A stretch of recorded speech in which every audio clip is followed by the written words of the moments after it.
မင်္ဂလာပါရှင်မြန်မာ Story Hall Channel ကကြိုဆိုပါရစေဒီနေ့မှာတော့ဗုဒ္ဓဘာသာရဲ့ကိုယ်ွယ်ရာဂေါရမမြတ်စွာဘုရားရှင်ရဲ့ဖျားမဖြစ်မီပိဋကမင်းသားဖျားလောင်းဘဝကကျင့်ကြံခဲ့ရတဲ့ဒုက္ခရစရိယာအကြောင်းကိုပြောပြပေးသွားမှာဖြစ်ပါတယ်အဲဒီတော့ပထမဆုံးအနေနဲ့ဒုက္ခရစရိယာကျင့်နေဆိုတာဘာလဲဆိုတာပြောပြပေးသွားပါမယ်ဒုက္ခရစရိယာဆိုတာကတော့လူတမန်တို့ကျင့်နိုင်ခဲ့တဲ့အကျင့်ခဲရင်စွာပြုကျင့်အပ်သောအကျင့်လို့အဓိပ္ပာယ်ရပါတယ်။ဖျားလောင်းဟာဤကျင့်ကိုကျင့်စဉ်အတွင်းမှာအလွန်ခက်ခဲကြမ်းတမ်းတဲ့နည်းလမ်းတွေကိုအားထုတ်ခဲ့ရပါတယ်။အရေးအကျော်အယိုးတို့သာကြံတဲ့အထိအသာအသွေးခန်းချောက်သွားစေရန်ဝိရိယကြီးစွာခန္ဓာကိုယ်ကိုပြင်ပန်းဆင်းရဲအောင်အားထုတ်ကျင့်ကြံခဲ့ရပါတယ်။ပထမမှာတော့စွန့်ခံခြင်းကိုစွန့်ပြီးတစ်ရွက်ကြွေတို့ကိုသာစားခြင်းနောက်ပိုင်းမှာတော့တနေ့မှာစံစည်းစည်းစာများသို့မဟုတ်လုံးဝအစာရည်စာဖြတ်တောက်၍ကျင့်ကြံခြင်းတို့ပြုလုပ်ခဲ့ပါတယ်။ကရွင်းနဲ့နှာခေါင်းမှလေကိုပိတ်၍နားပေါင်းမှလေများထွက်သည့်အထိအသက်ရှူမှုကိုတင်းကျပ်စွာထိန်းချုပ်၍ထွက်သက်ဝင်သက်ကိုထိန်းချုပ်ခြင်းဖြင့်ကျင့်ကြံခြင်းတို့ဖြစ်ပါတယ်။ဤသို့ဖြင့်ဖျားလောင်းတော်ဟာအလွန်ပင်ပန်းဆင်းရဲစွာကျင့်ကြံခဲ့ပေမည်လေဤကျင့်များဟာတပိညုတဉာဏ်ကိုရစေသောလမ်းစဉ်မဟုတ်ကြောင်းသိမြင်တော်မူပြီးမှမဇ္ဈိမပရိပရာအလေလက်လမ်းစဉ်ကိုကူးပြောင်းပြီးဖျားအဖြစ်ကိုရတော်မူခဲ့ပါတယ်။ဒုတိယအနေနဲ့ကတော့ဂေါရမမြတ်စွာဘုရားရှင်ဟာဒုက္ခရစရိယာဘလောက်ကျင့်ခဲ့ရပါသလဲ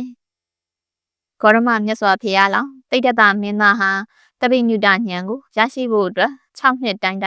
ဒုက္ခရစရိယာအကျင့်ကိုကျင့်ကြံအားထုတ်တော်မူခဲ့ရပါတယ်။ဘာလို့အဲ့လောက်ကြာအောင်ကျင့်ခဲ့ရတယ်လဲဆိုရင်တော့အကြောင်းရင်း2မျိုးကြောင့်ဖြစ်ပါတယ်။ပထမအကြောင်းအနေနဲ့အခြားဝါဒတွေကိုခြေဖြတ်ဖို့အတွက်ဖြစ်ပါတယ်။နောက်အခါမှာအခြားသောအယူဝါဒရှိသူတွေကမိမိတို့ရဲ့ခက်ခဲတဲ့ကျင့်စဉ်ကသာမှန်ကန်တယ်လို့အထင်မှားပြောဆိုခြင်းကကင်းစေဖို့နဲ့မဇ္ဈိမပရိပဒါအလယ်လက်လမ်းစဉ်ကိုဟောကြားတော်မူတဲ့အခါမှာခက်ခဲတဲ့ဒုက္ခရစရိယာအကျင့်ကိုလည်းကျင့်ဘူးကြောင်းထင်ရှားစေဖို့နဲ့ဒီကျင့်ဟာနိဗ္ဗာန်ကိုမရောက်နိုင်ကြောင်းသက်သေပြဖို့အတွက်ကျင့်တော်မူခဲ့ခြင်းဖြစ်ပါတယ်။ဒုတိယအကြောင်းအနေနဲ့ကတော့အတိတ်ကံကြွေးဆက်ဖို့အတွက်ပဲဖြစ်ပါတယ်။ဖျားလောင်းတော်ဟာအတိတ်ဘဝတစ်ခုမှာပြုလုပ်ခဲ့မကောင်းမှုအကုသိုလ်ကံကြောင့်ဤဘဝမှာ6နှစ်တာမြဒုက္ခရစရိယာအကျင့်ကိုကျင့်ကြံရခြင်းဖြစ်ပါတယ်။လွန်လေပြီးဘဝတစ်ခုမှာဖျားလောင်းတော်ဟာဇောတိပါဠအမည်ရှိရဲ့ဘေရင်3ပုံကိုတက်မြောက်တဲ့ပုံနာတူဖြစ်ခဲ့ဦးပါတယ်။အဲဒီဘဝမှာပြစ္ဆေကဗုဒ္ဓအရှင်သူမြတ်တပါးဟာအစာရေစာကိုခက်ခဲပင်ပန်းစွာရှာဖွေရရှိပြီးနောက်ဖုံးပေးသုံးဆောင်တော်မူနေရာကိုဇောတိပါဠပုံနာဘုရားလောင်းကမြင်တွေ့ခဲ့ပါတယ်။အဲဒီအခါဇောတိပါဠပုံနာဟာပြစ္ဆေကဗုဒ္ဓအရှင်မြတ်ကိုကြည်ညိုသဖြင့်ဖူးမြော်ခြင်းဝမ်းမြောက်ခြင်းမဖြစ်တဲ့အပြင်မတင့်မျောတဲ့စိတ်ကူးလည်းပေါ်ပေါက်ခဲ့ပါတယ်။ပုံနာဟာအရှင်သူမြတ်ကိုလှောင်ပြောင်တယောတဲ့အနေနဲ့အရှင်ဖျားလိုအင်္ဂရိသိက္ခာကိုစောင့်ထိန်ပြီးအလွန်ပင်ပန်းဆင်းရဲစွာဖုံးပေးနေရတယ်ဆိုတော့ဒီအကျင့်ကဘာအကျိုးရှိမှလဲအကျိုးမရှိတဲ့အကျင့်ကိုကျင့်နေတာပဲလို့ဆိုခဲ့ပါတယ်။ဇောတိပါဠပုံနာရဲ့အလွန်ပင်ပန်းစွာကျင့်သုံးနေရသောယဟန်ပုဂ္ဂိုလ်ရဲ့အကျင့်ကို